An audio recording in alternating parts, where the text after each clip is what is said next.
Now, today we're specifically talking about the changes in law around the world. We've got the focus on the EU AI Act, but also we'll bring in what is going on, for example, in the UK and in other countries. Now, at the heart of it, the EU AI Act is similar in structure and scope to the GDPR and how the GDPR is structured.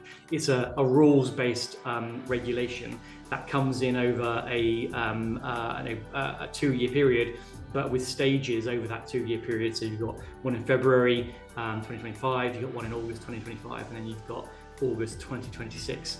But that's very different to the GDPR when you had a complete 2-year grace period. You had with the EU AI Act, there is a grace period of 6 months and another grace period of 6 months.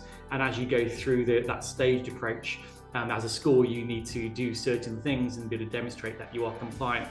Similar to the GDPR, there are significant fines in terms of if you do not do certain things. Now, with the GDPR, we haven't really seen too much action, when I say punitive action, in terms of fines and other types of action against schools to date. But certainly in the past 12 months, we've seen like a complete sort of change in approach from regulators, and there's a very clear focus on schools, specifically with the GDPR for non-compliance. So we are going to see action taking against schools.